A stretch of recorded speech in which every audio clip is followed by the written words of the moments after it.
कहाँ जाए बुझाए आए कहाँ अंजना दीदी को कहीं चलाएंगी। आए अंजना दीदी चलाएंगी। अंजना दीदी चलाएंगी साइकिल। तोहार का नाम पड़ी? मेरा नाम प्रीति। प्रीति नाम पड़ी तोहार? पढ़ेलू? हाँ। कहाँ पढ़ेलू? आरपी स्कूल देनी भालमारा जिला का जिला। हिंदी मीडियम है कि अंग्रेजी मीडियम? अंग्रेजी मीडियम। भोजपुरी के बारे में कुछ जाने लू? हाँ थोड़ा मोड़ा जान। का हवे भोजपुरी?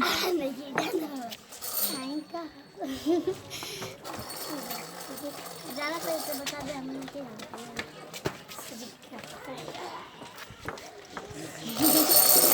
हाँ बताओ बताओ। क्या है भोजपुरी? तुझे कुछ भी बता सकती हूँ।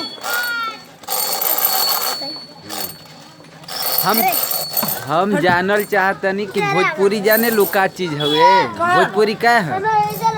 यहाँ बहुत कुछ लइका बान सन। देखा ई लइकन के मालूम बा कि ना भोजपुरी का है? भोजपुरी बोले जाने सके ना। ई लइका कुल कहाँ पढ़े न सन।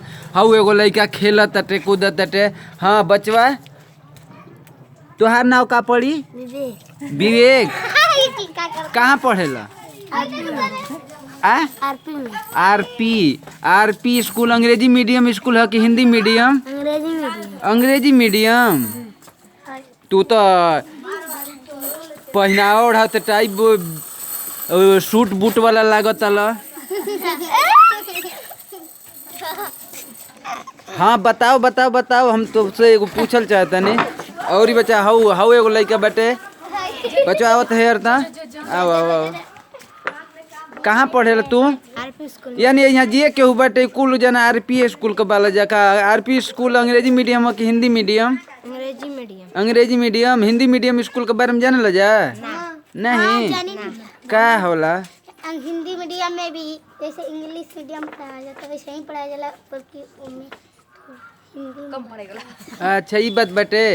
अच्छा तो ये बताओ तो ये भोजपुरी के का तू कविता जाने लू?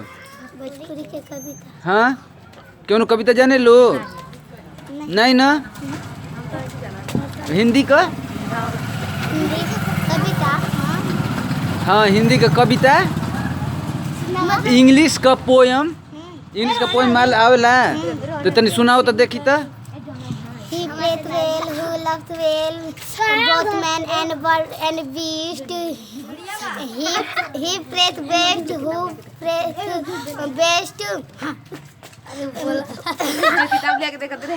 for all things great and small अच्छा ठीक बा बहुत बढ़िया। हिंदी का कविता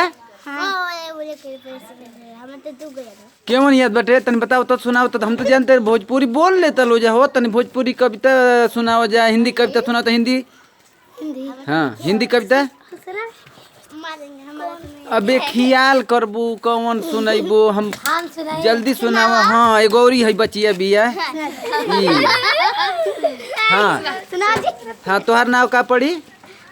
आकांक्षा यादव। आकांक्षा यादव। अच्छा तो तू भोजपुरी बोले जाने लू? हाँ तो हिंदी कविता तने सुनाओ तो। भारत भूखी करे वंदना यही हमारी माता है यही धर्म है यही सबकी भाग विधाता है। तू स्वाद से ऊपर कनौना मंगल कार का मिलजुल कर सब बाटे नहीं मिलजुल कर सब रहे प्रेम से सबका उत्थान करे। मिलजुल कर सब बाटे खाए तेर मेर सब दूर करे। भारत माता सबके साथ ही सबको प्यार लुटाती है। मेरा सब कुछ इसको और पर सब कुछ इसकी थाती है। बहुत बढ़िया। और तू अंग्रेजी जाने लू?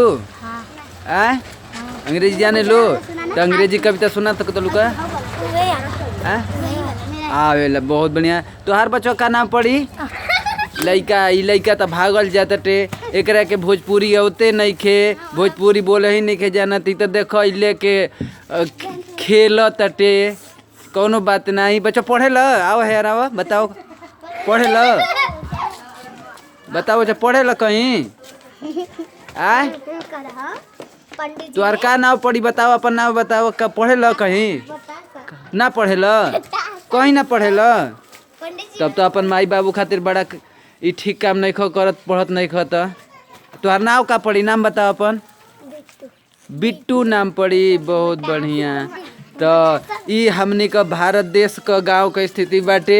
ई गांव के स्थिति में भोजपुरी के प्रति लइकन का जागरो बोले तो जानत अनसन लेकिन ओकर बारे में और कुछ नहीं खतन जानत। तो हमनी का लेकिन अंग्रेजी मीडियम में पढ़े न लइका अंग्रेजी के बारे में धड़ाधड़ बोलत नसन लेकिन भोजपुरी हिंदी के बारे में सोचे लागत नसन कि केवन सुनाई केवन बाटे कि नहीं। तो ई हमनी का भारत का भोजपुरिया समाज का तस्वीर बाटे। जय भोजपुरी। आप लोग हमारे चैनल के देखल करी और इस चैनल के देखी यदि कार्यक्रम अच्छा लागे तो इस चैनल के आगे सब्सक्राइब करी और बाद में आगे शेयर कर दें।